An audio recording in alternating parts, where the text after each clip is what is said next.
Day 8. Yes! Oh, my goodness, yes, perfect. Yes. Why, hello there.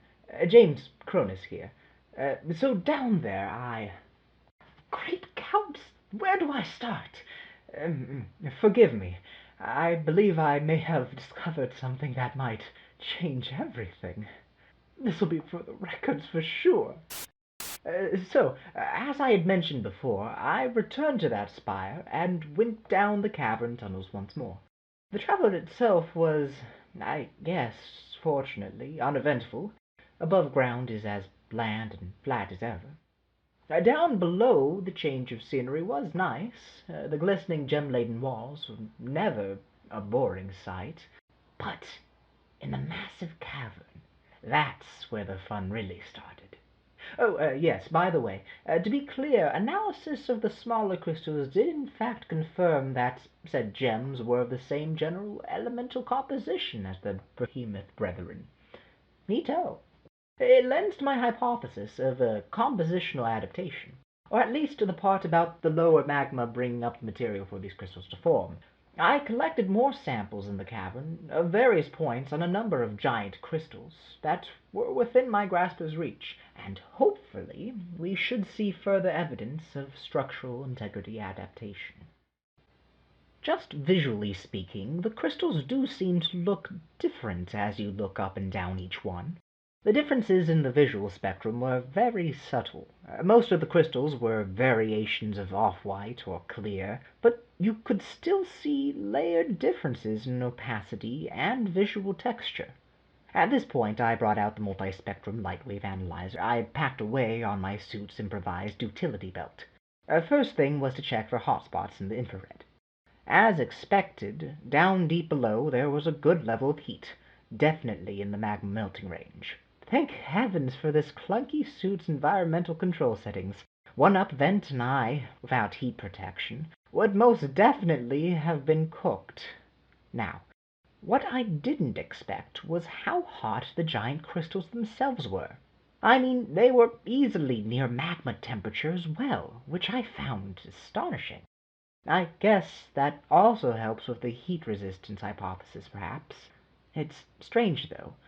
Why would they retain the heat that comes from a source many magnitudes of body lengths below? Perhaps that's part of the heat resistance magnitude? The internal structure redirects the heat outwards so that perhaps the structures isn't warped by higher temperatures? Strange to say the least. I should mention that not all the crystals wicked up heat like this. The smaller ones, in fact, seem to lack this trait entirely. But here's the real kicker. When I switched over to looking at the other spectrums, I found something altogether different. Something interesting. The crystalline behemoths not only radiated heat, but also radio waves. Some other low-energy light waves as well, but that's not the interesting thing here. They seemed to be going off in regular patterns, and different-sized crystals gave off different patterns, and in the lower depths the patterns became altogether so much more complicated. All right, so we have radio waves being emitted and more, right? What's the big hullabaloo about this, you might ask, dear listener. And fair enough. Well, I took these signals being sent off and decided to record them with the analyzer. And here's the big kicker, folks. When converting the signals to an audible form, you get, just listen.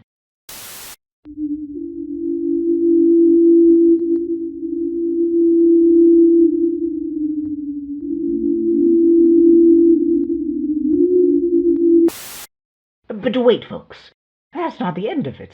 You see, I also recorded the spectral activity pattern of the lower parts of the behemoths, and that is what has changed everything for me. All right, I've gone on far long enough. Here's the resulting audio file.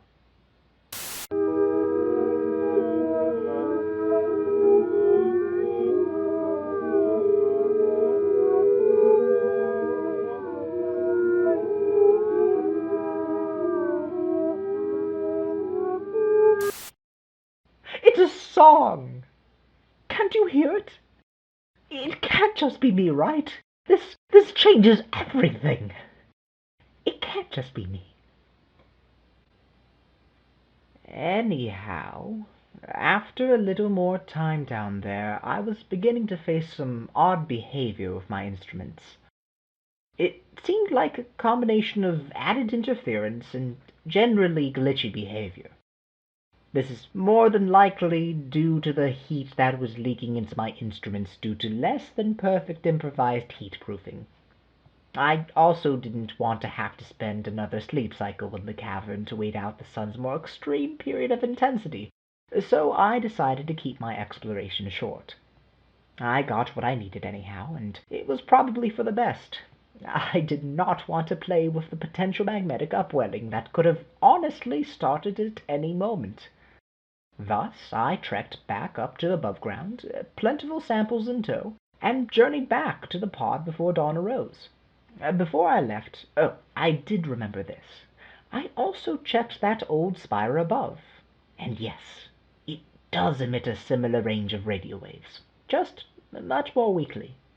Now, here I am, back and in one piece. The samples are being analyzed as before, but really at this point all I want to do is analyze those wondrous spectrum patterns. Is it possible? Could this actually be some sort of proto-pseudo-life? Sure, some weird patterns aren't exactly 100% proof of the existence of life, but come on now. This isn't just some peculiar arrangements now. Listen back to the audio. There's clearly something marvelous going on down there. The crystals are singing. Forgive my relatively unprofessional presentation, but how else am I supposed to react to this? This could change everything. This could redefine how we define life entirely. Clearly, this isn't the carapace respirating carbon-based life we've seen before, but something altogether different. Silicon-based life. This'll go down in the records for sure, and my name will be right there. James Cronus, first discoverer of silicon-based life. Ah, I can see it now. But first, I have some work to do. I have that data to analyze further, plus I could also go back and collect more samples. This may take some time to really uncover more that is really noteworthy. If I don't record a research log in a bit, that will likely be the reason. Once I find the next breakthrough, then you'll hear back. So here's to figuring this out and truly getting to the bottom of this enigmatic world. For now then, I'll be signing out. As always, it's been a pleasure, dear listeners, and as always, I wish you best of luck in your pursuits in science. Until next time. End of log 1 day 8.